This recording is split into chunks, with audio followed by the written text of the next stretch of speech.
que nos acompanham, sejam todos muito bem-vindos para mais uma transmissão do Instituto Vida para Todos. Estamos dentro do tema geral, quem tem ouvidos, ouça.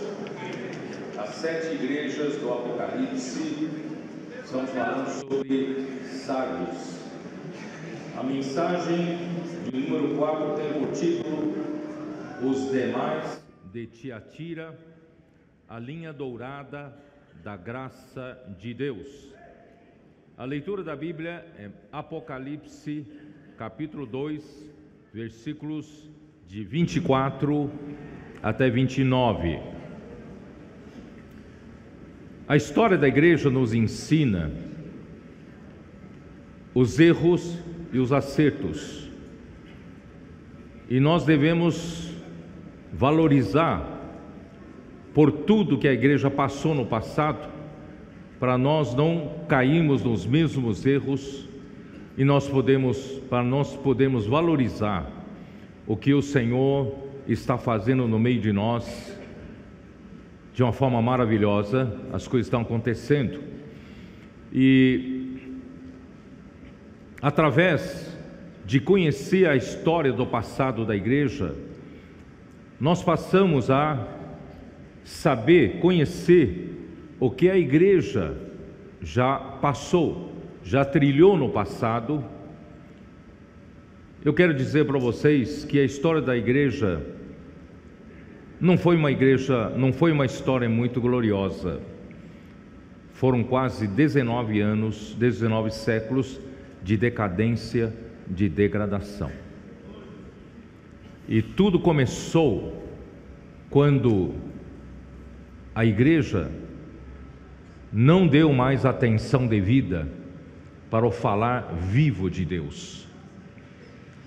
Deus, em cada época, desde o Antigo Testamento, Ele tem falado de várias maneiras por meio dos profetas. Mas a partir do Novo Testamento, da Nova Aliança, da vinda de Cristo, Deus então tem falado por meio de seu Filho Jesus. E hoje Jesus continua falando por meio dos canais que Ele escolhe para ser os seus apóstolos e os seus profetas. E assim que Jesus realizou a obra da redenção na cruz, e Deus o ressuscitou dentre os mortos, Ele gerou a sua igreja no dia do Pentecostes. Assim que a igreja foi gerada, Jesus não mais apareceu aos seus discípulos, mas Ele passou a falar por meio da igreja. E o seu falar iniciou-se com o apóstolo Pedro e os 11 que estavam com ele. E Pedro então se tornou o canal de Deus, o porta-voz de Deus, para falar da palavra de Deus. E mais tarde, economizando o tempo, Deus então levantou o apóstolo Paulo, para que o evangelho alcançasse também os gentios, as nações. E através de Paulo, o Senhor tem trazido uma revelação maravilhosa de todo o plano de Deus, de toda a economia de Deus, da salvação do homem, para gerar a igreja e cumprir a sua vontade. E por fim, Deus levantou o apóstolo João, para no final do século I e no início do século II, a igreja tivesse o falar do Filho através desse canal. Mas, irmãos, infelizmente, depois de João, não se levantou mais outro canal de Deus para falar por Deus. Um irmão me escreveu essa semana perguntando: por que não houve ninguém levantado por Deus? Eu não sei ao certo, mas eu posso fazer uma inferência. que no tempo de João, o ambiente para ouvir a palavra profética, o ambiente para ter o amor reverente à palavra, havia desaparecido. As pessoas começaram a buscar na igreja posições, cargos,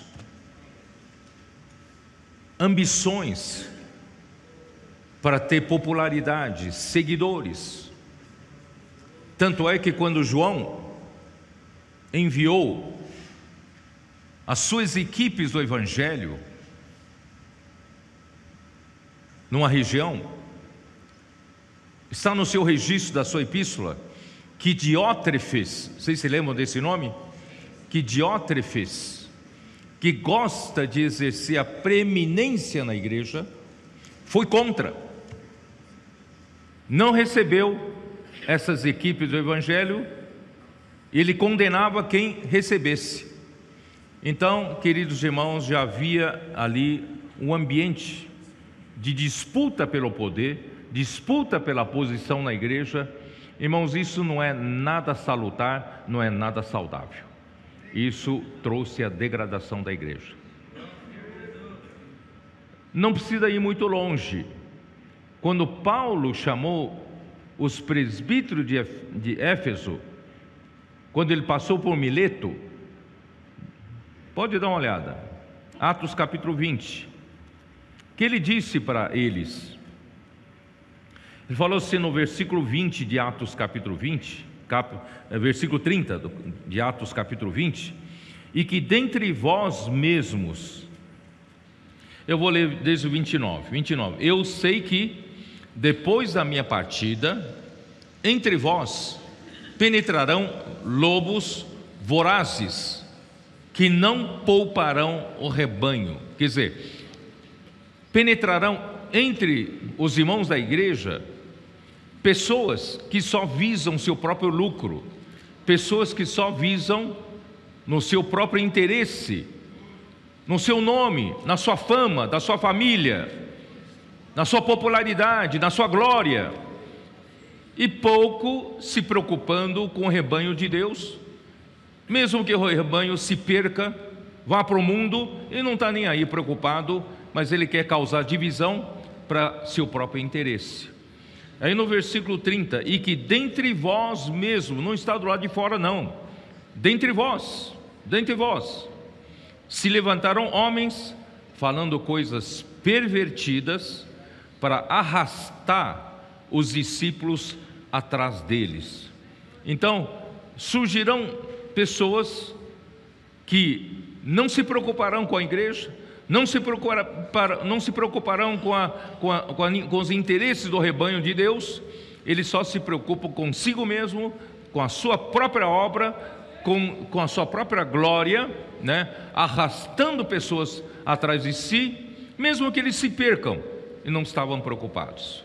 Irmãos, Paulo já tinha alertado que ia acontecer. Então, provavelmente, quando João faleceu, não havia ninguém com o coração correto para que Deus pudesse levantar como um canal de Deus para dar continuidade ao falar profético.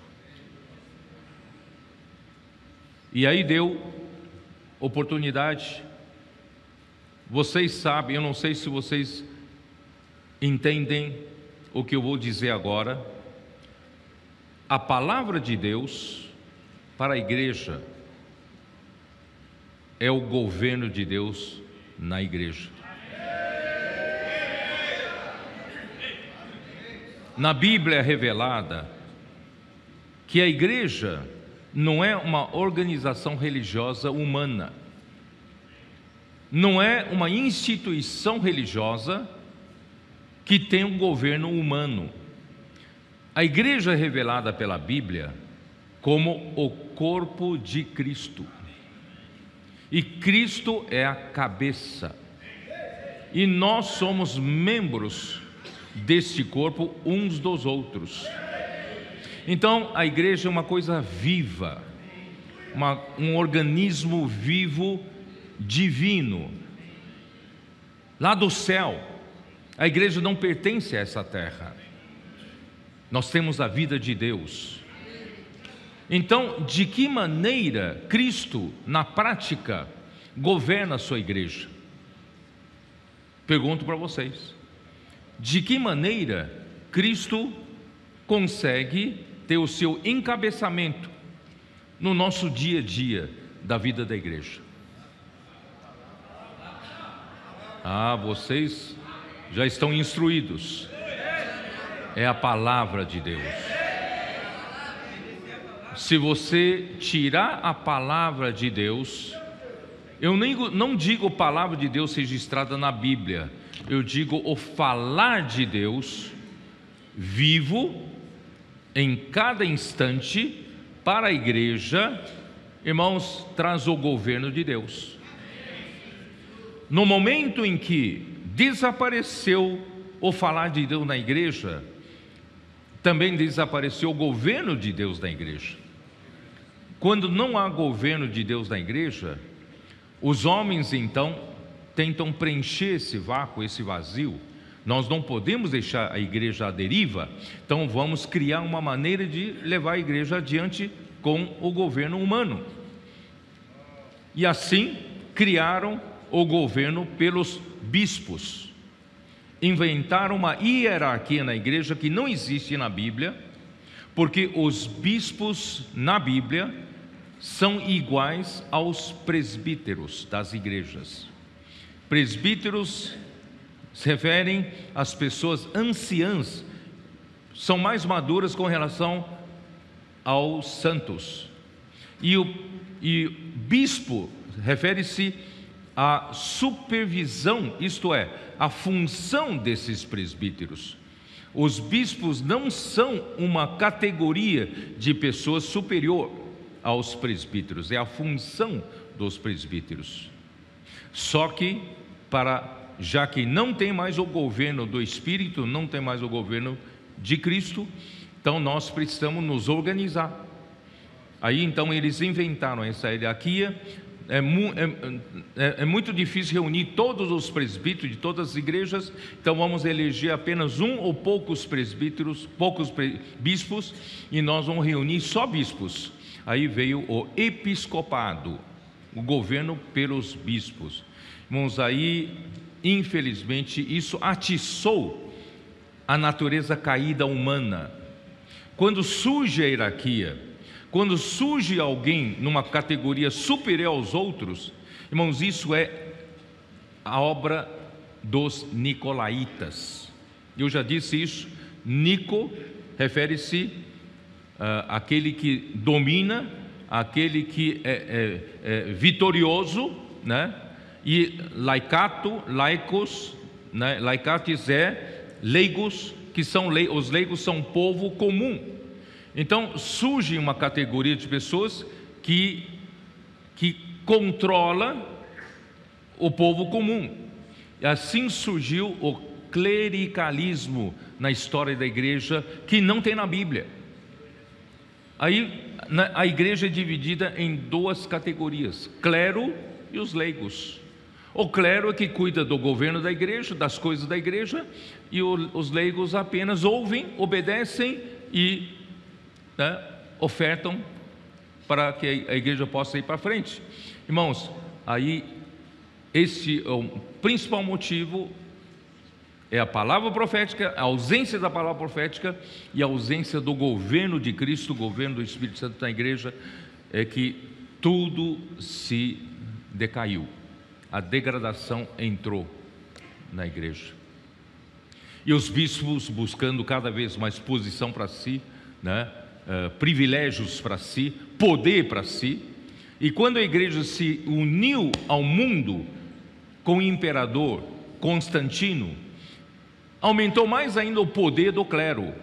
Aí o poder eclesiástico se tornou também o poder político, e o poder se acendeu lá para cima. Irmãos, aí satisfez de vez a ambição dos homens. a igreja perdeu a sua natureza santa. Aí, durante a época da igreja em Tiatira, irmãos, não tinha mais nenhum governo de Deus, nenhuma palavra de Deus, e quem ditava as regras era o que na carta a Tiatira o Senhor fala: tenho, portanto, contra ti que tolerares aquela mulher, Jezabel, que se declara profetiza. Ela então fez com que os meus servos prostituíssem e comessem de coisa sacrificada a ídolos. Vocês se lembram dessa carta? Irmãos, aí nesse período negro da história da igreja, por 1000 anos até a reforma, irmãos, foi uma era trevosa. Não tinha mínimo governo da igreja por Deus. Então, irmãos, nós, graças a Deus, nós precisamos retornar, restaurar. Nós precisamos voltar a ter governo de Deus, de Cristo na igreja. Como restaurar o governo de Cristo na igreja? Irmãos, é restaurando a palavra. Graças a Deus, irmãos, Deus tem provado para nós que Ele está levantando a sua igreja em Filadélfia, porque Deus tem restaurado o falar profético entre nós. E esse falar profético traz única direção para a igreja, e traz o encabeçamento de Cristo à igreja, traz a palavra de Deus, que é o governo do Espírito na igreja, e faz a obra de Deus. Graças a Deus, irmãos, nós estamos vivenciando dias inesquecíveis, inéditos. São dias, irmãos, que nunca houve no passado, e o Senhor quer andar rápido. Ele quer concluir esta era, Ele quer trazer o reino de Cristo de volta, e nós estamos aqui como igreja para isso. Por isso, irmãos, a palavra de Deus, desde o começo, é que traz o governo de Deus. Vocês se lembram eu já falei tantas vezes, né? Êxodo 19, vocês se lembram do Êxodo 19? Quando Deus, dentre todos os povos pagãos, Deus foi escolher um povo através de Abraão, Isaque e Jacó, que Ele chamou. E quando Ele precisou chamar esse povo estava no Egito já havia mais de 400 anos, já aculturado na cultura egípcia. Deus então tirou com poderosa mão esse povo de Israel do Egito e trouxe para o deserto, e no Monte Sinai Deus falou com eles o propósito de ter separado esse povo para si. Qual era o propósito? Vamos ler de novo, vai. Êxodo 19. Senhor Jesus. Êxodo 19.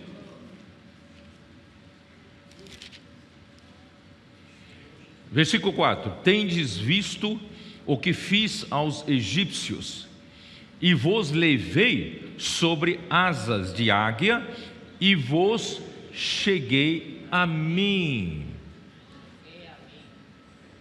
Era uma tarefa dificílima, para não dizer impossível, tirar um povo com aproximadamente 2 milhões de pessoas, com velhos, adultos, crianças, homens, mulheres, animais, crias, andando pelo deserto. Não são nossas estradas aqui de São Paulo, né? Rodovia dos Bandeirantes, rodovia Anhanguera, tem um frango assado, tem grau no caminho, né? Para você poder usar banheiro, poder comer alguma coisa. No deserto não tem nada disso. E são 2 milhões de pessoas. Mas a mão do Senhor era com eles. O Senhor milagrosamente fez esse povo todo como se estivesse montado em cima das asas de uma águia. Não é maravilhoso? E o principal é que Deus falou: e vos cheguei a mim. Irmãos, Deus quer ser chegado ao seu povo, quer que o seu povo seja chegado a Ele. Porque naquele tempo a ideia que o homem tinha de Deus, ou a ideia que o homem tinha dos deuses falsos, era de um medo muito grande de, se desagradasse a Deus ou aos deuses falsos, fossem castigados. Essa era a relação do homem com Deus. Mas Deus não quer essa relação. Deus quer uma relação íntima. Deus quer tirar um povo para ser um povo chegado a Ele. Se você até hoje tem uma ideia de um Deus castigador, tira essa ideia da sua cabeça. Deus quer ser íntimo a você. Deus quer que você seja íntimo a Ele. Então, como fazê-lo? Por meio de quê? Hein? Versículo 5. Agora, pois, se diligentemente ouvides a minha voz e guardardes a minha aliança, então sereis a minha propriedade peculiar dentre todos os povos, porque toda a terra é minha. Então, irmãos, qual é a maneira de Deus nos fazer chegados a Ele? Irmãos, é através da voz do Senhor, através do falar de Deus. E o falar de Deus nos chega a Deus. O falar de Deus nos faz íntimos de Deus. E o falar de Deus nos faz a propriedade peculiar de Deus dentre todos os povos. Nós seremos um povo de Deus, um povo de propriedade exclusiva de Deus. Em outras palavras, nós seremos governados por Deus. A palavra nos faz ser íntimos de Deus, a palavra nos faz conhecer o coração de Deus, e a palavra faz com que Deus governe sobre nós. Nós somos um povo sob o governo de Deus. Por isso, irmãos, em Deuteronômio 6, é que eu tenho que correr um pouquinho, porque tem que entrar na mensagem ainda, né? Deuteronômio capítulo 6 fala, irmãos, qual é a maneira de nós podermos, irmãos, ser governados por Deus, amarmos nosso Senhor de todo o nosso coração, de toda a nossa alma, de toda a nossa força. Qual é a maneira? Que caminho nós temos que fazer isso? Porque nosso amor por Deus, irmãos, se esfria muito rapidamente, né? Nós logo, né, no começo, quando estávamos de lua de mel com o Senhor, recém-convertidos, o Senhor era tudo para nós. Mas depois as coisas vêm, as tarefas do dia a dia, a carga emocional da vida humana acabam nos esfriando. Como manter nosso primeiro amor para com o Senhor, que a igreja em Éfeso perdeu? Irmãos, inculcar a palavra no coração. Deuteronômio 6, eu não estou lendo por falta de tempo. Então, nós precisamos, irmãos, amar a palavra do Senhor e inculcá-la no nosso coração com repetições. Precisamos repetir, né? Nós temos que ruminar, precisamos falar entre nós, falar, fazer a imersão, para que essa palavra seja gravada no nosso coração. Irmãos, dessa forma e só dessa forma, nós manteremos o nosso primeiro amor para com o Senhor. Vamos amar o Senhor como desde o começo, desde o primeiro dia. Vamos amar até o último dia dessa forma. E dessa forma, irmãos, o Senhor vai governar a nossa vida. Nosso casamento vai entrar em ordem. Se você não for por esse caminho, seu casamento está fora de ordem. Se você não for por esse caminho, a sua família está desordenada. O seu trabalho não tem a bênção de Deus. Tudo que você faz não prospera. Mas graças a Deus, irmãos, nós temos o caminho. O caminho, irmãos, é ouvir diligentemente a sua voz e guardar a sua palavra com simplicidade e obediência, tá? Aí eu vou rapidamente então para Deuteronômio 11, depois vou entrar na mensagem, tá bom? Deuteronômio 11 também diz a mesma coisa, mas eu quero complementar com o que eu disse na live, porque não vai, que eu disse não vai estar registrado em lugar nenhum, então vamos registrar, tá? Então, quando chega no capítulo 11 de Deuteronômio, aqui diz a mesma coisa, ó. Primeiro ele fala assim, versículo 8: guardai, pois, todos os mandamentos que hoje vos ordeno, para que sejais fortes. Então, a palavra de Deus que nós recebemos e guardarmos, irmãos, nos torna fortes, nos tornam fortes. Então, e entreis e possuais a terra para onde vos dirigis. Irmão, possuir a boa terra é uma luta de reinos, e nós precisamos ser fortalecidos pela palavra do Senhor para possuir a terra. Por isso, irmãos, os gritos de guerra, é por isso a imersão da palavra, né? Por isso, irmãos, você vê os adolescentes, os jovens, estão aí pulando, né? Porque eles precisam ser fortalecidos para entrar na boa terra, né? Para que prolongueis os dias da terra, na terra que o Senhor, sob juramento, prometeu dar aos vossos pais e à sua descendência, terra que mana leite e mel, né? Irmãos, prolongar-se aqui, irmãos, é prosperar, né? Longevidade. Versículo 10: porque a terra que passais a possuir não é como a terra do Egito. Egito é o mundo, donde saístes, em que semeáveis a vossa semente e com o pé arregáveis como a uma horta. Então lá no Egito, lá no mundo, você precisa trabalhar de dia, de noite e tal, para você poder ter algum resultado do seu trabalho. Mas na boa terra você depende do quê? Depende de Deus. E como você vai depender da bênção de Deus? É pela palavra. Se você for fiel na palavra, se você amar a palavra, se você inculcar a palavra no seu coração, sabe o que vai acontecer? Versículo 11: mas a terra que passais a possuir é terra de montes e de vales, da chuva dos céus beberá as águas. Sabe o que significa? Por que uma terra boa é terra de montes e vales?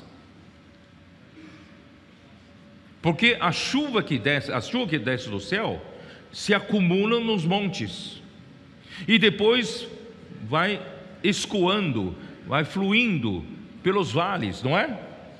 E nesses vales, irmão, você tem a correnteza d'água, você tem rios d'água para regar a terra toda. A terra do Egito, na terra perto do rio Nilo, é uma planície, certo? Então você precisa bombear a água do rio Nilo para poder regar a planície, tá certo? Por isso que você regava com o pé. Devia haver um mecanismo, um equipamento que eles pedalavam com os pés e bombeavam a água para regar através dos canais, né? Regar a planície. Mas a terra de Canaã, irmãos, ela é de montes e vales. Então essa terra que está no seu coração, essa é a boa terra de Canaã, que é Cristo em nós, né? Então aí, terra, versículo 12: terra de que cuida o Senhor vosso Deus, os olhos do Senhor vosso Deus estão sobre ela continuamente, desde o princípio até o fim do ano. Então, irmão, nessa terra não depende do seu esforço. Você sabe que nós temos vários irmãos aqui que trabalham muito, tem funções importantes nas suas empresas, nos seus negócios, né, tal. Mas eles também estão sempre presentes no serviço da igreja, estão sempre presentes na obra do Senhor.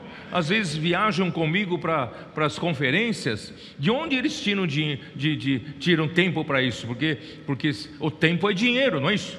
No Egito, o tempo é dinheiro. Mas, irmãos, existe um versículo, não tem esse versículo? Qual é? Salmo 127, versículo 2, é isso? Aos seus amados, em vão você acorda de madrugada, trabalha até a noite, não é isso? Com o suor do seu rosto, para ganhar um pão de cada dia. Mas aos seus, Deus dá enquanto dorme.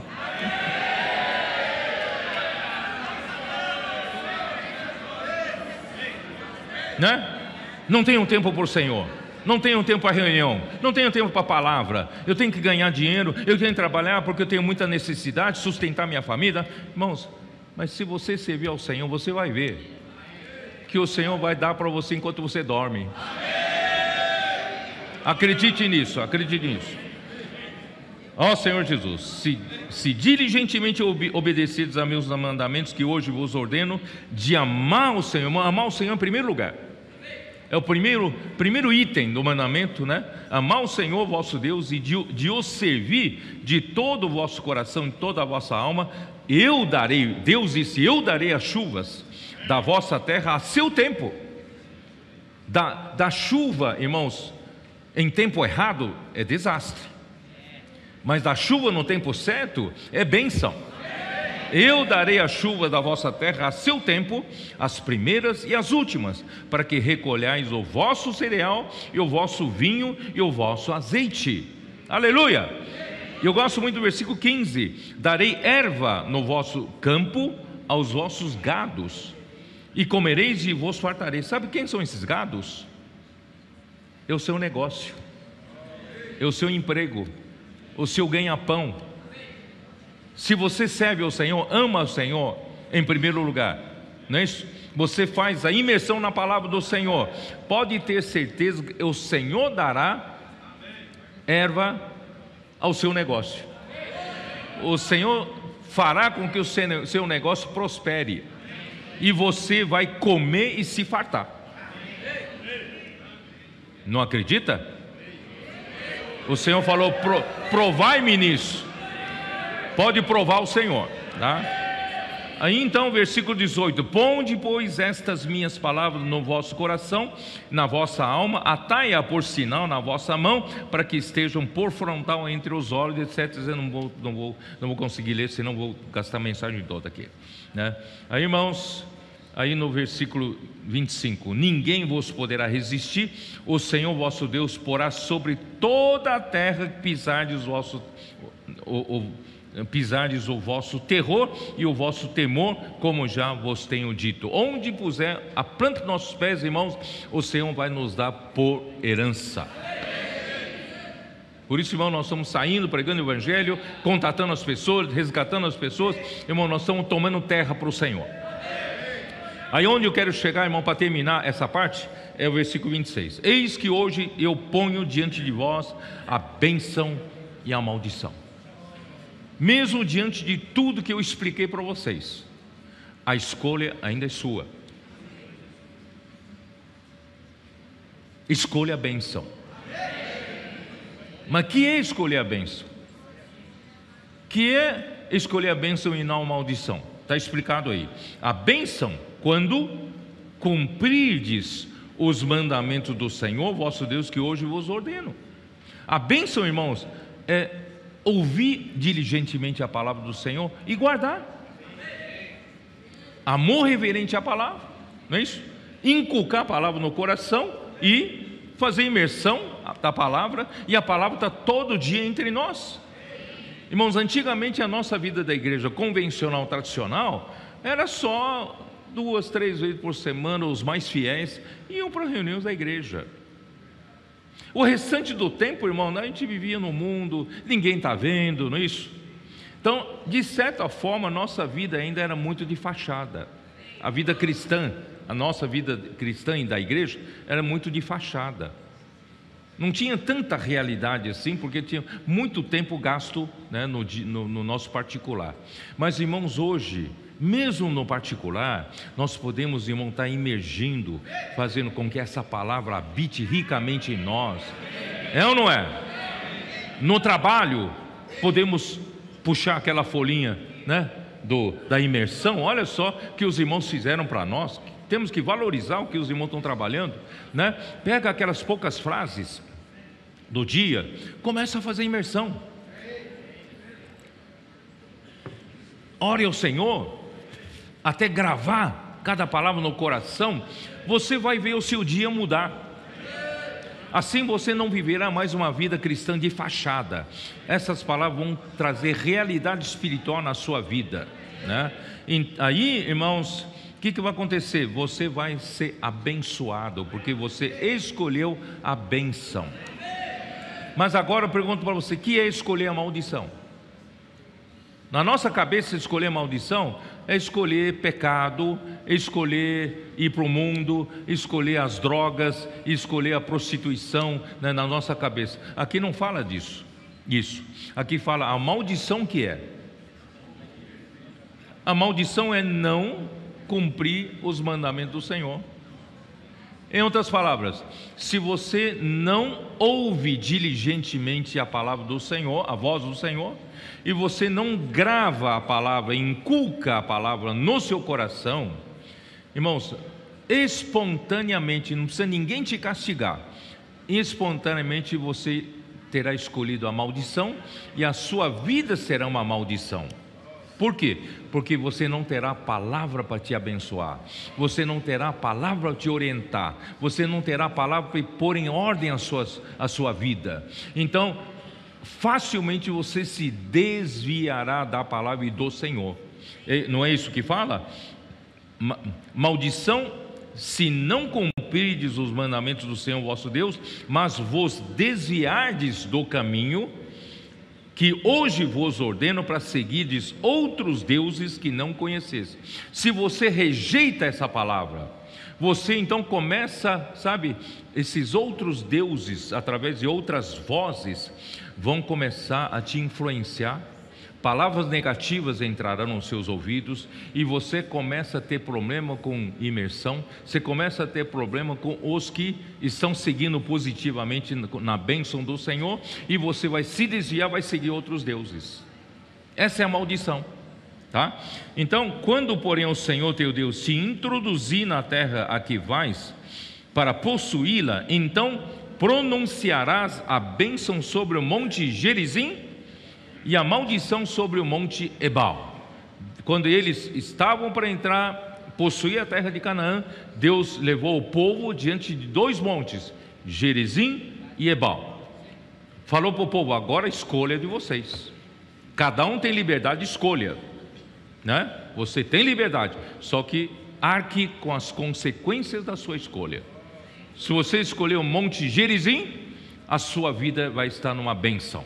Se você escolheu o monte Ebal, foi a sua escolha, não põe culpa em mais ninguém. Você vai destruir a sua vida, você vai destruir a sua família, o seu casamento, e a dos seus filhos e dos seus netos. Por isso, irmãos, escolha certo. Agora eu vou entrar aqui. Vamos entrar? Mas a primeira parte histórica, vou falar bem rápido, tá bom? O título então é Os Demais de Tiatira, a linha dourada da graça de Deus. Você vai perguntar para mim, mas você não está falando sobre a igreja em Sardes? Por que está voltando para Tiatira? Porque eu preciso mostrar o pano de fundo, os antecedentes de como se formou a reforma protestante. Na era das trevas, da Idade Média, e depois, mesmo depois que saíram da Idade Média, irmãos, infelizmente a igreja em Tiatira estava mergulhada em densas trevas, no meio de muita ignorância quanto à palavra de Deus, no meio de muita superstição criada, né, por Jezabel, né, essa que se declara profetisa, e o povo inteiro era enganado e vivia dentro dessa escuridão, e ela governava, mandava, não era governo de Deus. Então, irmãos, mas havia, vamos dar uma olhada em Apocalipse 2, versículo 24. Apocalipse 2, versículo 24. Tem um versículo maravilhoso, no meio de tanta escuridão, né? Versículo 24 diz: digo todavia a vós outros, os demais de Tiatira, há tanto quantos não têm essa doutrina e que não conheceram, e como eles dizem, as coisas profundas de Satanás, outra coisa não jogarei sobre vós. Então, graças a Deus, mesmo no meio de tanta escuridão, tantas coisas terríveis e horríveis aconteceram nessa época, né? Irmãos, Deus tinha sempre alguns que não não foram atrás dessa doutrina de Jezabel. Deus sempre preservou um povo, ainda que sejam poucas pessoas, mas Ele nunca terminou uma linha que, né, lá no começo, eu usei a expressão do Andrew Miller.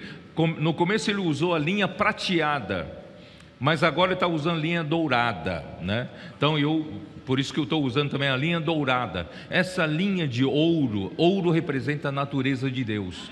Então essa linha dourada, irmão, nunca acabou, ainda que seja apenas uma porcentagem mínima, mas Deus sempre preservou essa linha, né? Então essa linha dourada da graça de Deus ao longo dos anos da degradação da igreja, irmão, sempre esteve presente, ainda que muitas vezes fraquinha, mas sempre esteve presente. Então vamos mencionar a linha dos valdenses, tá? Vou falar rápido essa parte histórica. Andrew Miller classifica os albigenses juntamente com os valdenses. Então vou respeitar a descrição de Andrew Miller, né? Embora haja alguns historiadores que classificam os albigenses como uma seita gnóstica maniqueísta, mas Andrew Miller afirma que esses irmãos, né, os albigenses, estavam livres do erro maniqueísta. São, portanto, herdeiros e mantenedores de um cristianismo puro e espiritual, tá? Então, para Andrew Miller, considera não é correto classificá-los como hereges, tá? Eles estavam vivendo uma vida cristã pura, né, e espiritual. Só que eu vou dar mais atenção para os valdenses, porque o Pedro Valdo fez uma coisa, né, que é muito mais marcante do que os albigenses. Eu vou explicar daqui a pouco. Então, os albigenses, por que os albigenses? Eles habitavam em Albi, é uma cidade, né, na França, é um vale das montanhas Alpes, né, da cordilheira, né? E ficava na região de Languedoc, no sul da França. Era uma região muito bonita, né? Era uma região muito próspera, uma região com vinhedos, uma região com oliveiras. Era uma região que produzia uva, produzia azeite, produzia vinho e produzia azeite, né? Oliveira. Mas infelizmente eles não foram incomodados por muito tempo. Eles procuraram viver uma vida cristã, né, boa, normal, sem muita influência da igreja em Tiatira, dos ensinamentos de Jezabel. Aí, então vamos do outro lado do vale dos Alpes ficavam os valdenses, tá? De um lado ficavam os albigenses, porque a cidade de Albi ficava de um lado, e do outro lado ficavam os valdenses, tá? E os valdenses ficavam do vale oriental, né, dos Alpes. Vamos resumir em poucas palavras a grande perseguição do Papa Inocêncio III e a dizimação dos albigenses.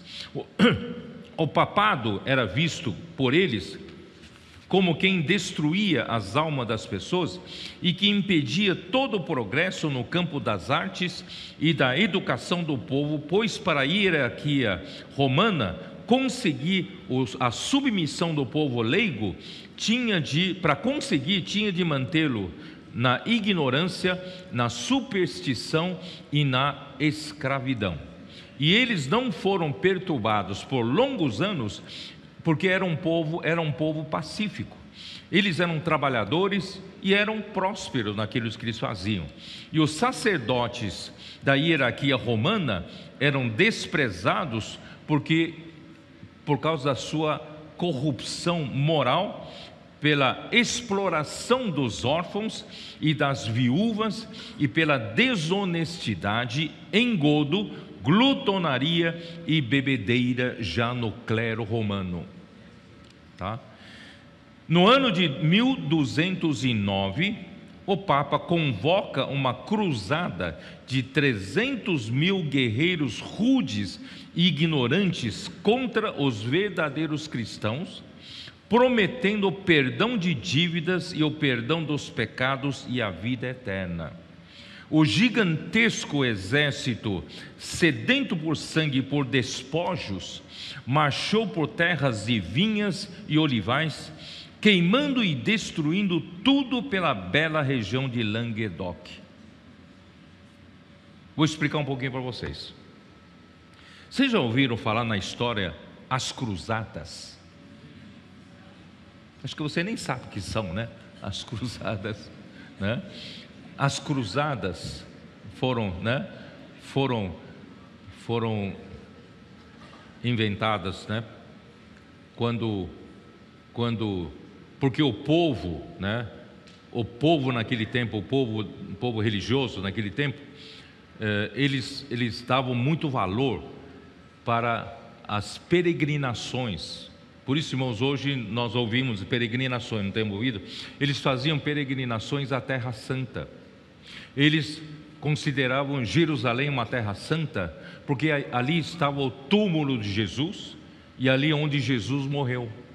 Então, eles faziam, aqueles que podem, naquele tempo não era fácil viajar, era a pé, era de animais, assim, e muitos morriam pelo caminho. Eles faziam peregrinações por amor ao Senhor, né?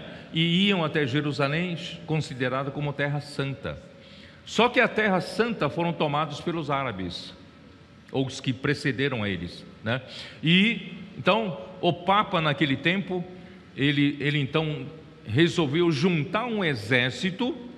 Esse exército, em nome de Deus, né, no seu uniforme tinha uma cruz. Por isso que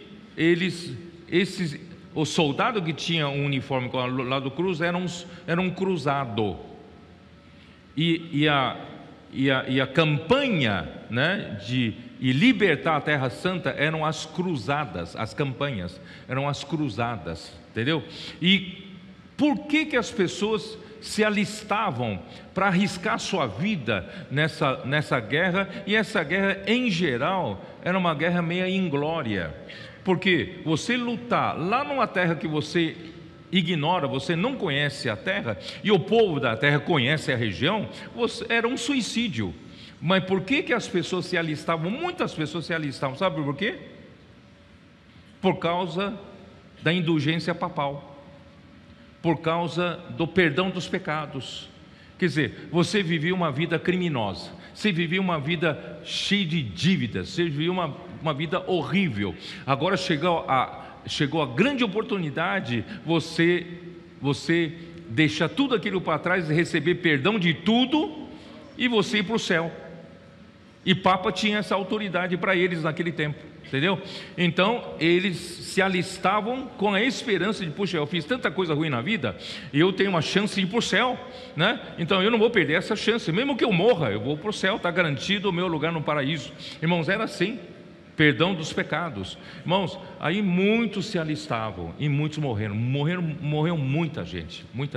E só que isso eram as cruzadas para libertar a Terra Santa. Agora, né, infelizmente, o Papa está usando o mesmo processo, convocando esses exércitos como cruzadas contra próprios cristãos. Não é mais ir lá para o Oriente Médio para libertar Jerusalém, mas para matar cristãos. Só que você vai na história, nos filmes que você assiste sobre isso, vão chamar de hereges. Então esses albigenses, os valdenses eram considerados hereges, porque eles liam a Bíblia, eles seguiam o caminho de Deus, eles eram tidos como hereges. Irmãos, foi uma crueldade sem fim. Eu não tenho nem tempo de escrever para vocês. Eram queimados ao vivo, eram torturados, morriam numa estaca, né? Era uma coisa horrível. E eles tomavam, né, e devassaram a terra ali dos albigenses e também dos valdenses, irmãos, e tomando a terra deles. né? E eles, quando eles faziam isso, os espojos eram desses guerreiros que iam, entendeu? Então era, todo mundo queria ir e era uma matança cruel. Bom, a guerra em Languedoc foi a primeira experiência de perseguição em grande escala por parte do Papa para manter a sua supremacia pela força das armas, agindo contra os verdadeiros seguidores de Cristo, os que reconheciam a sua divindade e a autoridade da palavra de Deus. Os que escaparam da espada dos cruzados caíram nas mãos dos inquisidores, pois foram instaladas as redes de inquisição em várias cidades para o extermínio total dos hereges. Quer dizer, primeiro vem o exército e mata todos que eles podem matar. Só que depois tem os hereges misturados entre o povo ali. Como é que eles vão descobrir? Então eles instalaram inquisição permanente em todas as cidades. Vocês entenderam? Aí depende da denúncia das pessoas. Meu vizinho aqui é um herege. Aí é levado para ser queimado, sabe? Então uma coisa horrível, tá? Em comparação aos escritos dos reformadores do século XVI, os albigenses eram bem mais simples em certos pontos da doutrina, mas segundo a vontade do Senhor, mais de 300 anos eram necessários para a Europa amadurecer para a reforma, pois havia necessidade da fabricação do papel e da invenção das artes gráficas. O que quer dizer isso? Quer dizer que isso tudo aconteceu entre dos albigenses e valdenses 300 anos antes da reforma. Então ainda o Senhor precisava de 300 anos para amadurecer e também esperar a fabricação de papel ser realidade entre nós, e também a invenção da imprensa para poder, né, acontecer a reforma. Então eu vou falar do Pedro Valdo, tá bom? Aqui está o meu encargo, tá? Pedro Valdo, embora alguns historiadores afirmarem que os valdenses já existiam antes, né, como homem dos vales, bem antes de Pedro Valdo, mas este Pedro Valdo merece um destaque muito especial, conforme um breve relato que faremos a seguir. Pedro Valdo nasceu no ano de 1140 em Lyon, França. Por volta do ano 1160, isto é, 20 anos depois, as práticas da idolatria e a doutrina da transubstanciação o incomodavam.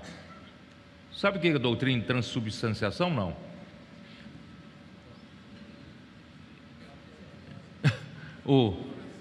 Quando um sacerdote do clero romano tomava o pão que nós partimos, certo? Chama-se hóstia, tá? Ele pronuncia as palavras da consagração, é assim que eles chamam, pronuncia as palavras da consagração, aquele pão se torna verdadeiramente carne de Jesus. Essa é a doutrina de transubstanciação. Isso para criar uma superstição dentre o povo ignorante, entendeu? E até hoje é assim, E essa é a doutrina da transubstanciação. Então, Pedro Valdo, ele viu que o povo era ignorante a tudo isso, era manipulado, né? E ele disse assim, isso o incomodavam, essas coisas me incomodavam, e alarmado com a intensidade da perversão e da corrupção introduzida na igreja, juntamente com a influência dominante do papado sobre a alma das pessoas, passou a experimentar a verdadeira conversão de sua alma para Deus. Quer dizer, alguém apresentou a palavra pura de Deus para ele. Ele creu em Jesus e se converteu, né? Então, irmãos, ele era um rico comerciante de roupas de Lyon e era uma pessoa instruída. Provavelmente ele tenha usado a sua equipe de vendedores ambulantes para divulgar a palavra de Deus, que foram os primeiros colportores.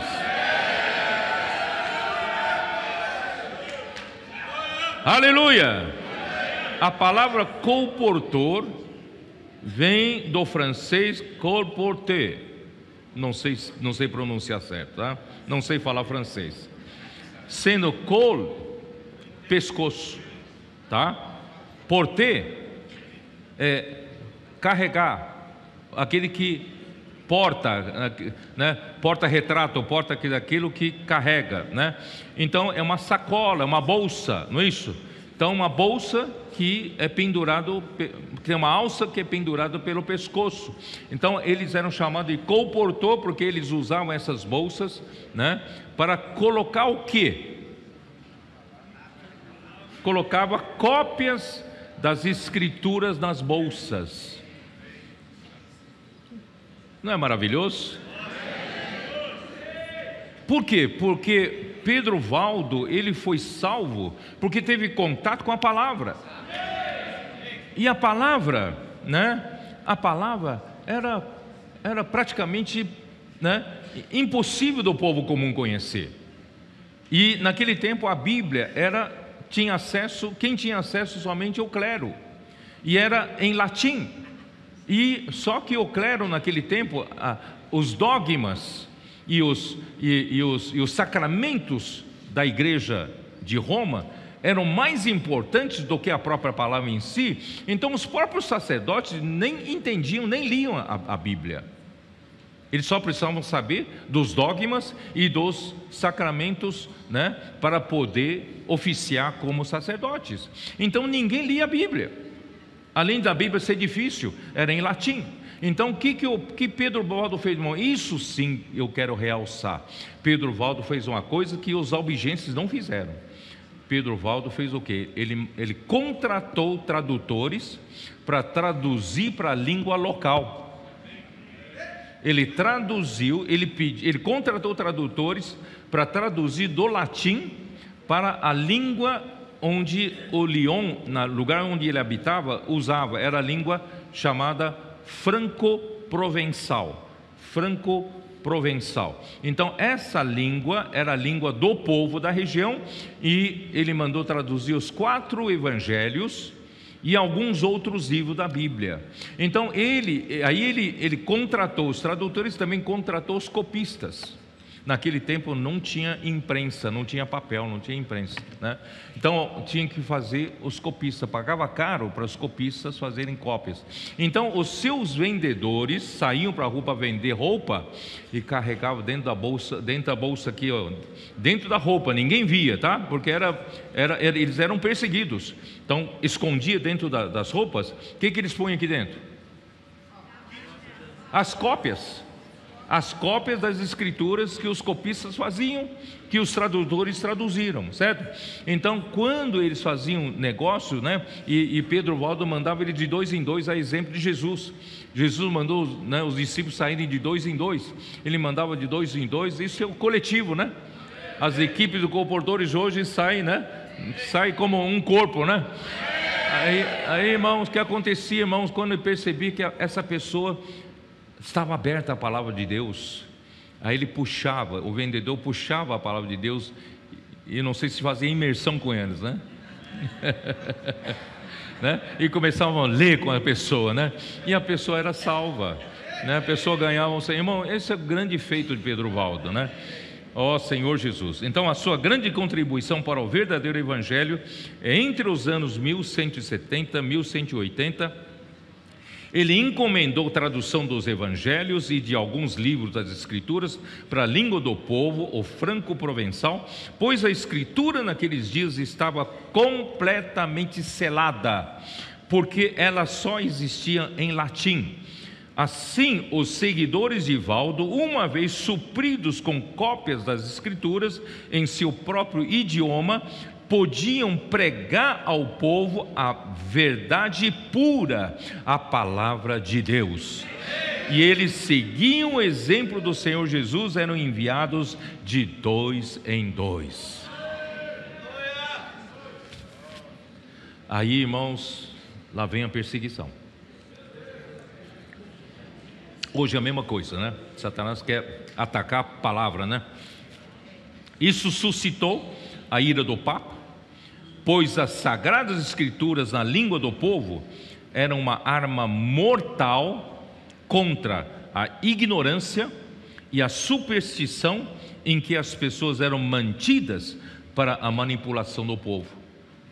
Um interdito foi emitido contra Valdo e seus seguidores pelo arcebispo de Lyon, porém eles responderam que não seria justo ouvir aos homens do que a Deus. Na verdade, eles usaram o que Pedro e João falaram em Atos 2. Dá uma olhada, Atos 2, Atos 4, o livro de Atos dos Apóstolos, capítulo 4, versículo 19. 4:19, né? É isso, né? Ou eu estou errado aqui? 5:29.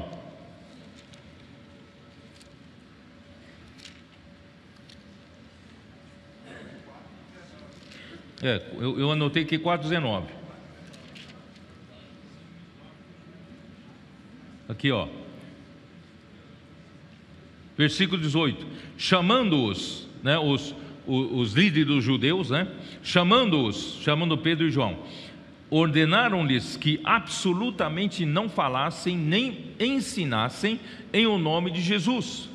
Mas Pedro e João lhes responderam: julgai se é justo diante de Deus ouvir-vos antes a vós outros do que a Deus. Então Pedro Valdo com os valdenses, não obedeceram esse interdito do Papa, e eles foram imediatamente excomungados e expostos como hereges. Vocês não fazem ideia que é ser excomungado pela igreja naquela época. A igreja tinha autoridade de perdoar seus pecados e mandar você para o inferno na excomungação, entendeu? Então, quando você é excomungado, você está fadado, ao seu destino final é um inferno. Então você imagina o medo das pessoas de serem excomungadas. Mas Pedro Valdo conhecia a palavra, Eles foram excomungados e expostos como hereges. Aí Pedro Valdo viveu o resto dos seus dias fugindo, e finalmente ele cruzou as montanhas em direção à Boêmia. Quem conhece Boêmia? Onde que é Boêmia? Boêmia, irmão, hoje é a República Tcheca, E a cidade que vocês conhecem, a cidade hoje é capital de Tcheca, da República Tcheca, é Praga, Então ele refugiou para lá, em Boêmia. É a terra de John Hus, ou usando o nome da língua boêmia, John Hus na verdade é Ian Hus, Então quem era Ian Hus? Nós vamos falar mais tarde. Ele foi um dos precursores dos reformadores, Ele foi morto queimado, também por causa disso. Então você vê a influência de Pedro Valdo foi levada até Boêmia, hoje República Tcheca, e influenciou um pré-reformador, Ian Hus. Finalmente, por volta do ano 1200, Pedro Valdo veio a falecer, Então Boêmia, eu explico aqui. Boêmia é uma região histórica da Europa Central, é limitada pela Alemanha a oeste,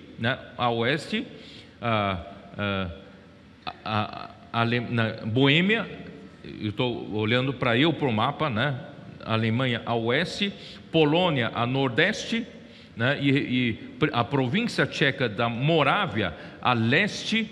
Morávia depois juntou com a Boêmia, se tornaram a República Tcheca, E a Áustria ao sul, Áustria ao sul. Então a capital da República Tcheca hoje é Praga e fica na Boêmia Central. Então por 3 séculos 3 séculos, é exatamente o tempo até a reforma. Por 3 séculos, os valdenses foram perseguidos devido à recusa dos sacramentos e dogmas na hierarquia romana e a luta pelo acesso à palavra do povo leigo. Eles mantiveram viva a linha dourada da graça de Deus até a reforma. Essa linha não se apagou. Graças aos valdenses, eles pagaram com sangue, pagaram com vida, sabe? Vidas, mas graças a Deus, irmão, manteve essa linha, essa chama acesa até a reforma, tá? Aí depois é outra história, depois eu conto outra história. Irmãos, onde eu quero chegar esta manhã? O meu encargo é o seguinte: qual a diferença entre esses primeiros colportores, são os valdenses, eram valdenses, e os colportores de hoje? Qual é a diferença? A grande contribuição de Pedro Valdo foi perceber que as pessoas na época da igreja em Tiatira eram mantidas na ignorância total quanto à palavra de Deus. As escrituras eram em latim e os próprios membros do clero não as liam, não liam escrituras. As pessoas eram manipuladas conforme a conveniência do papado e mantidas sob a superstição e em completa cegueira. Valdo então contratou tradução parcial das escrituras em língua do povo franco-provençal, estou repetindo só para afirmar isso, e usou seus vendedores ambulantes saírem com cópias guardadas em uma bolsa pendurada ao pescoço, colportor, para divulgar a palavra de Deus. Com a luz da palavra, as pessoas eram salvas e libertas da escuridão. Isso produziu uma linha dourada da vida ao longo dos séculos até chegar à reforma. E por fim, até a restauração da igreja em Filadélfia, é graças a essa linha dourada. Então, irmãos, e os colportores de hoje? Os colportores de hoje, irmãos, trabalham com os livros que ajudam as pessoas a receberem a revelação da palavra, para entenderem a Bíblia, com o propósito, irmãos, de pregarem o evangelho do reino. O evangelho do reino consiste em quê? O evangelho do reino consiste, irmãos, que Cristo seja a cabeça da igreja e governe a vida dos membros do corpo. Em outras palavras, não é só você receber o evangelho da graça e ser salvo, se tornar um filho de Deus pela fé em Jesus. Deus quer, a partir daquele dia que você creu em Jesus, Deus quer passar a ser cabeça da sua vida. Cristo precisa governar a sua vida. A grande maioria dos cristãos hoje não se preocupa com isso. Muitos cristãos acham que depois que creu em Jesus vai para o céu e acabou. Não. O objetivo de Deus nos salvar por meio da fé em Cristo é nós passamos a viver uma vida cristã. O que é viver uma vida cristã? Uma vida cuja cabeça, quem governa é Cristo. Cristo tem que mandar na nossa vida. Ele tem que governar a nossa vida. Infelizmente os cristãos hoje ainda fazem o que bem entender na sua cabeça. Tem o nome de cristão, mas vive como uma pessoa do mundo. Eu não digo viver debaixo de regras religiosas, não é isso. Não é isso. Mas viver de uma forma verdadeira, viva, governados pela palavra viva de Cristo. E Cristo, governar cada ação do seu ser. Cristo passar a habitar na sua mente, emoção e vontade. Que as palavras de Cristo habitem ricamente no coração deles. Eu estou falando do livro de Efésios e livro de Colossenses, que nós já lemos, Então, irmãos, esse é o evangelho do reino. Hoje, quase que, né? Todos os cristãos têm a Bíblia na mão, não tem? Tem a Bíblia na mão. Mas quantos vivem a realidade do Evangelho do Reino? Porque não compreendem, não sabem do que a Bíblia fala. Então, irmão, não adianta você ter a Bíblia na mão e não ter revelação. E o que nossos comportores fazem hoje? Nós não precisamos mais levar escondidamente a Bíblia para os outros, porque todos já têm a Bíblia. Então o que nós temos que levar? Levar a revelação da palavra, né? Então eu vou explicar um pouquinho aqui, tá? Então hoje, graças a Deus, as pessoas têm acesso à Bíblia impressa, porém sem a revelação, não há compreensão adequada da palavra. Então, irmãos, eu vou ler um trecho de Neemias, capítulo 8. Vamos lá? Neemias, capítulo 8.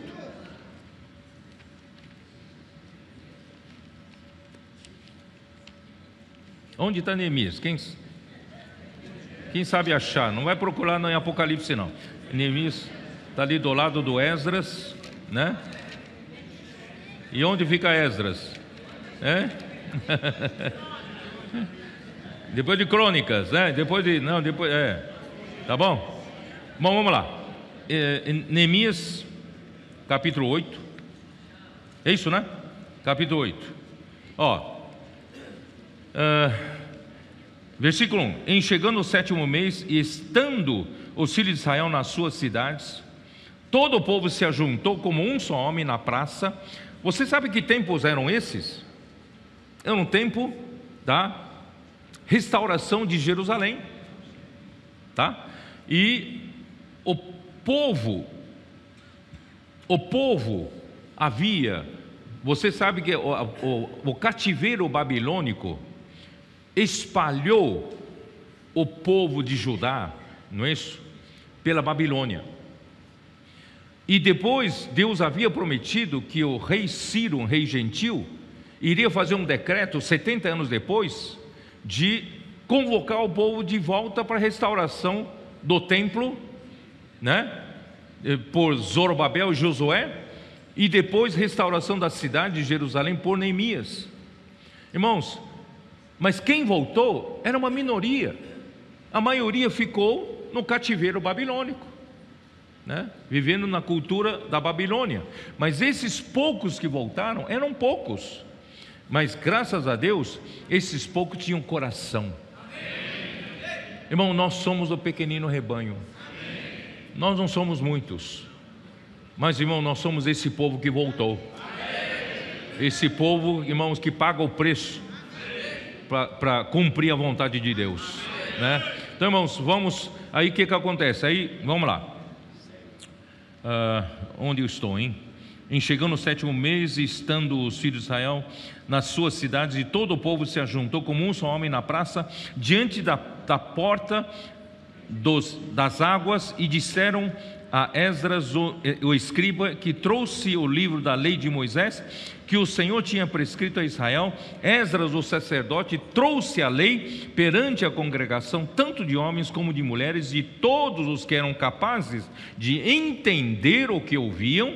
Era o 1º dia do 7º mês, e ele leu no livro, diante da praça que está de fronte, né, está fronteira à porta das águas, desde a alva até o meio-dia, perante homens e mulheres. Olha o versículo 5.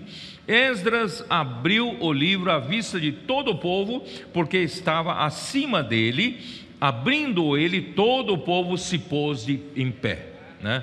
Então Esdras bendisse ao Senhor, o grande Deus, e todo o povo respondeu: amém, amém. E levantando as mãos, inclinaram-se e adoraram o Senhor com o rosto em terra. E Josua, Bani, Serebias, Jamim, Acube, Sebatai, Odias, Azeias, Quelita, Azarias, Josabade, Anã, Pelaías e os levitas. Eu quero que vocês entendam isso. E os levitas ensinavam o povo na lei, e o povo estava no seu lugar. Irmão, precisava alguém para ensinar, trazer a revelação, tá? Versículo 8: leram no livro, na lei de Deus, claramente, dando explicações, de maneira que entendessem o que se lia. Irmãos, hoje todos os cristãos têm uma Bíblia na mão. Será que entendem o que lê? Por isso, irmãos, o Senhor está enviando os comportores. O Senhor está enviando pessoas para ajudar a dar explicações, para que as pessoas possam entender o que se lê na Bíblia, tá? Aí que aconteceu? Versículo 9: Neemias, que era o governador, e Esdras, sacerdote e escriba, e os levitas que ensinavam todo o povo, lhe disseram: este dia é consagrado ao Senhor vosso Deus, pelo que não pranteeis nem choreis. Porque todo o povo chorava ouvindo as palavras da lei. Irmão, quem que não chora? Quem que não é tocado quando entende a palavra de Deus? Só que aquele dia era festa, tá? Então versículo 10: disse-lhes mais: ide, comei carnes gordas. É permitido comer carne gorda naquele dia, viu? Ei! Eita coisa boa, hein? Hein, Dídimo? Picanha com aquela gordura, hein, Dídimo? A picanha com aquela gordura, aquele dia era permitido, tá? Comei carnes gordas, tomai bebidas doces e enviai porções aos que não têm nada preparado para si. Os comportores, mandem porções para aqueles que não prepararam nada para si. Vamos mandar porções, porque este dia é consagrado ao nosso Senhor. Portanto, não vos entristeçais, porque a alegria do Senhor é a vossa força. A alegria do Senhor é a nossa força. Povo,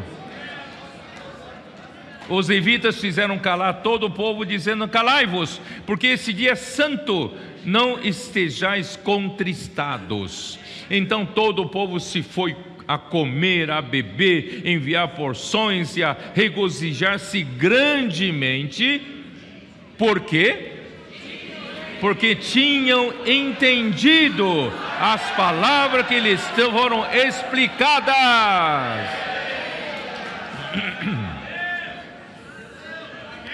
Ó Senhor Jesus, embora na nossa sociedade atual todos tenham acesso às Escrituras, todavia precisam entender o que se lê, e para isso a necessidade da revelação da palavra.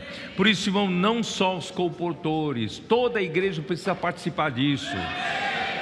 Irmãos, você que pode dizer: mas eu não tenho nenhuma experiência de comportagem, eu não sou um comportor, não tem problema nenhum. Você também pode ajudar seus amigos, seus colegas, né?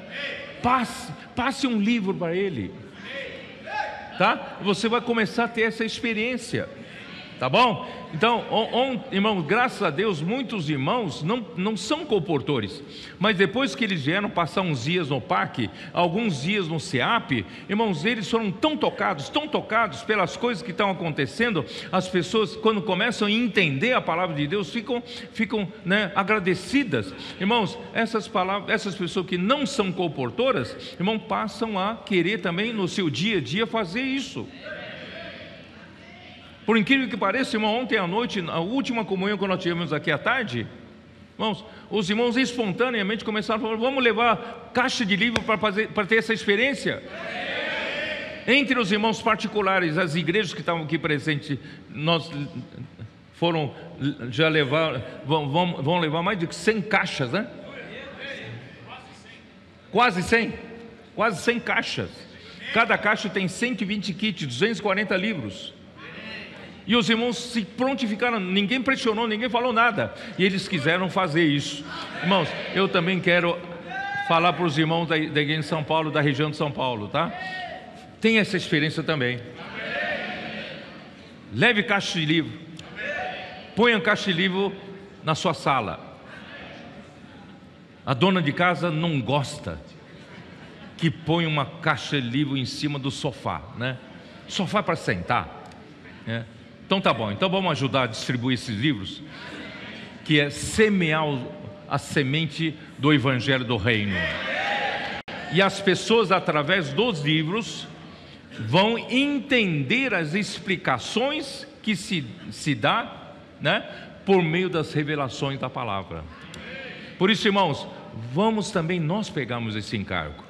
Os nossos adolescentes, irmãos, estão ajudando seus professores, estão ajudando seus colegas, né? Irmãos, que tal nós adultos também entrarmos nisso? O Senhor vai abençoar muitos as pessoas do seu hall de conhecimento. Você vai abençoá-las, tá? Aí Provérbios 20:18 nós lemos 2 vezes. Eu vou ler em King James atualizado, não sei se você tem, né? Um povo que não aceita a revelação do Senhor é uma nação sem ordem. Por quê? Não há o governo de Cristo, não há o Evangelho do Reino como realidade na sua vida. Vou ler de novo. Um povo que não aceita a revelação do Senhor é uma nação sem ordem, mas quem obedece à palavra de Deus é feliz, porque a alegria do Senhor é a nossa força. Então, na época de Jesus, irmãos, os judeus o perseguiam e procuravam matá-lo porque ele curou um paralítico no sábado, né? Isso em João capítulo 5, versículos 16 a 18. Jesus então disse que a maior prova de que ele era o enviado de Deus era que as obras que o Pai lhe confiou para fazer, essas mesmas obras que ele realizava, né, testemunham a seu respeito de que o Pai o enviou.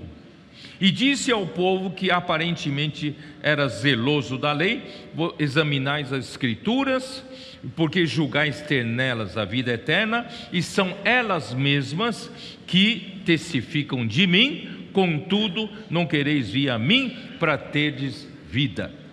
Não sei se seus irmãos entenderam o que eu quero dizer.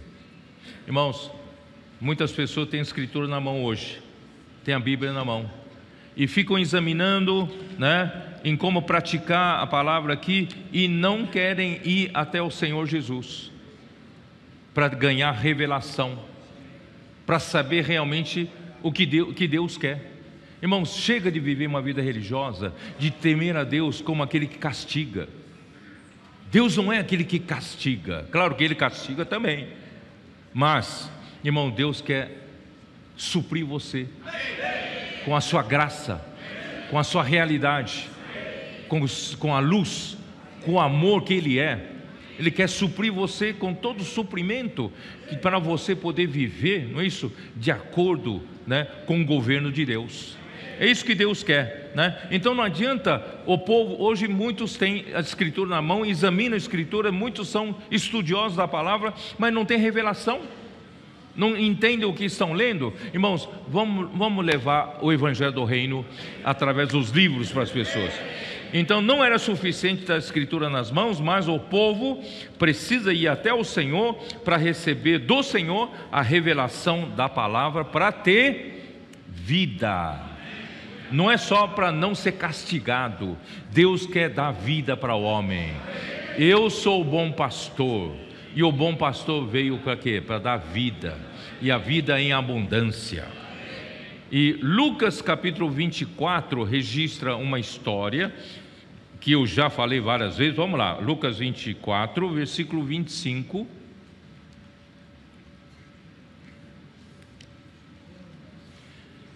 Jesus já tinha sido crucificado, Ele já tinha sido ressuscitado pelo Pai, e os discípulos estavam tristes, sem rumo, não sabendo o que ia acontecer daí para frente.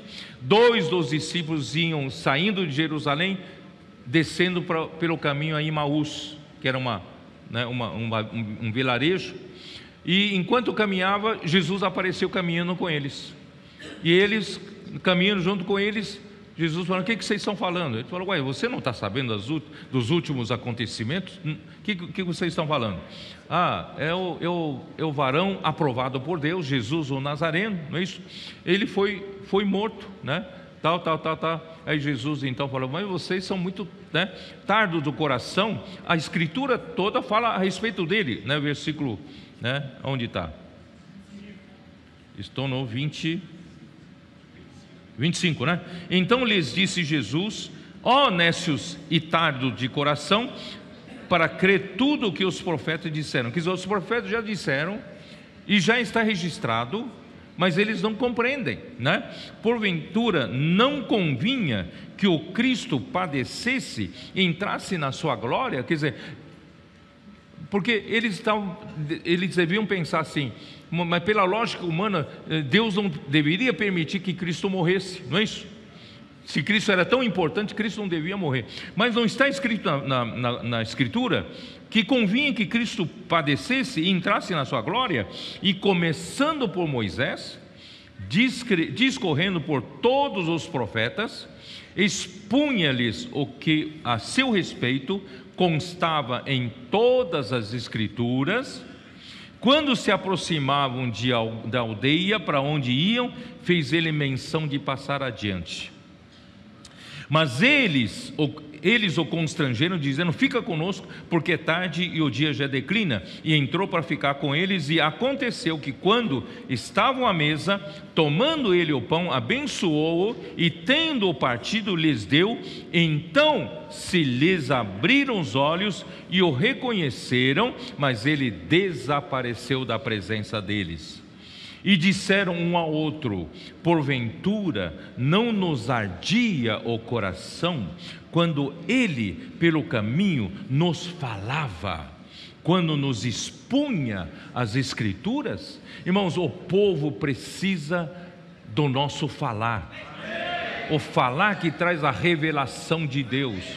Aí o coração arde. Quando há o falar vivo de Deus, irmãos, o coração arde. Quando nossos irmãos saem às ruas, irmãos, levam a palavra, irmãos, o coração das pessoas que ouvem arde. Vocês têm essa experiência, né? Todos os dias vocês têm essa experiência? Irmãos, é maravilhoso. Então, irmão, por isso nós não podemos privar as pessoas disso. Apesar das dificuldades, apesar das perseguições, apesar da segurança, apesar dos, vocês são privados disso, daquilo, não é isso? Irmãos, tem lugares que os irmãos estão indo, lugares só os riquíssimos frequentam, né? Os irmãos falaram para nós: ali a gente só vê ricos e comportores.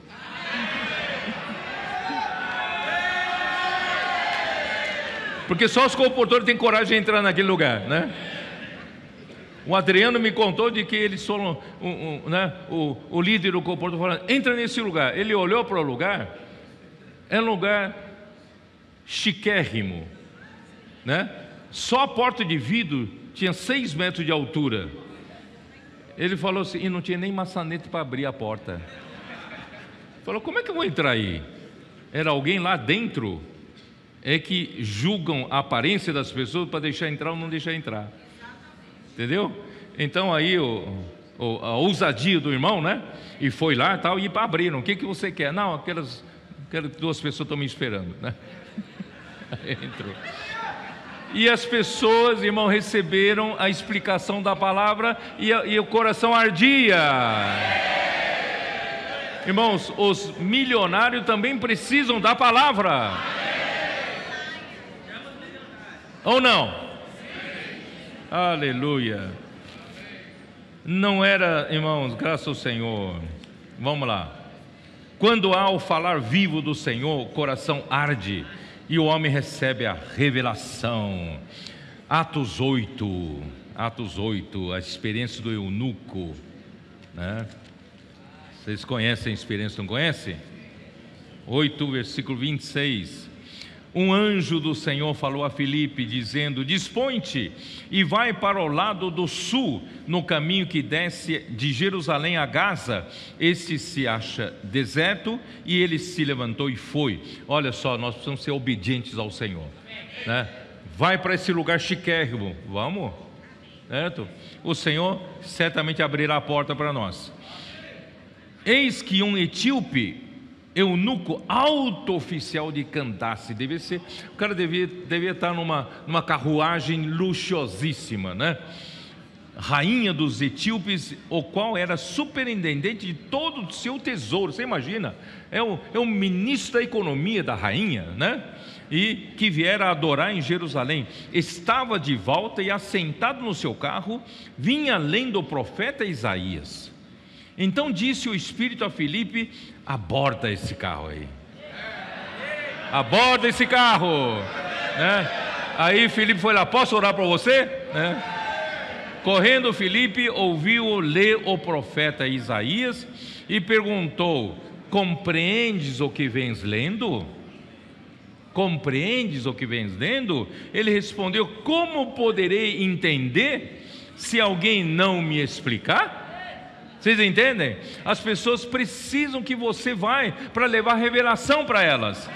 E convidou Filipe a subir, a sentar junto com ele. Quando você fala, chega na praça de alimentação, posso orar para você? E a pessoa convida você: senta aqui. Pode sentar, né? As seguranças não te perturbam. Ora, a passagem da escritura que estava lendo era esta: foi levado como ovelha ao matadouro e como um cordeiro mudo perante o seu tosqueador, assim ele não abriu a boca na sombra. Aí o versículo 34, disse o eunuco a Filipe: peço que te me expliques a quem se refere o profeta, fala de si mesmo ou de algum outro? Então Filipe explicou, e começando por essa passagem da escritura, anunciou-lhe a Jesus.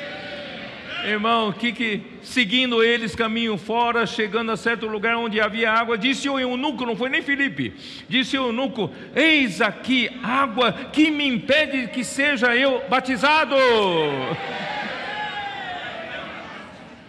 Por isso, irmão, quem aqui não é batizado ainda, procura ser batizado.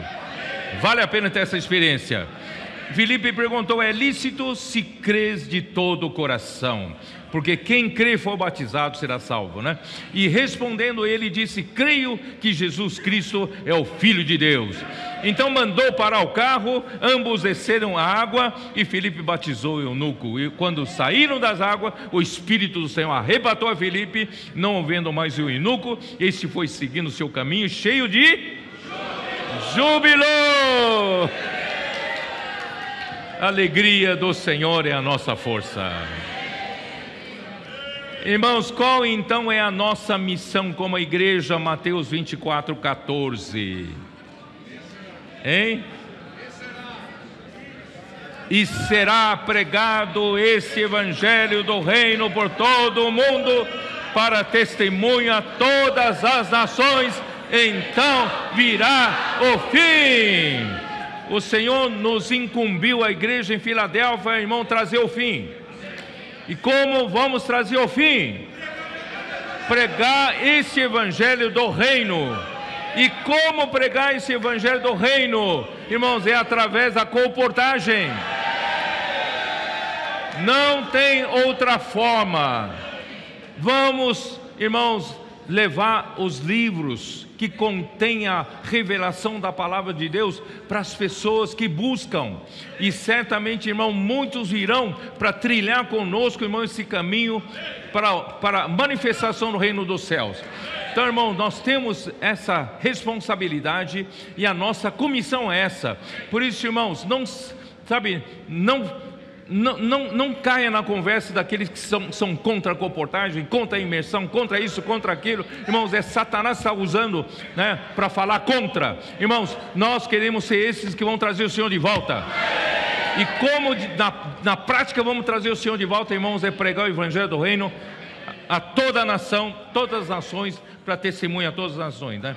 E temos a incumbência de pregar o evangelho do reino para que o fim venha. A colportagem, irmãos, não visa a venda de livros. A colportagem visa semear livros, porque Mateus 13, logo no começo, fala em o semeador saiu a semear. A semear o quê? Semente do reino.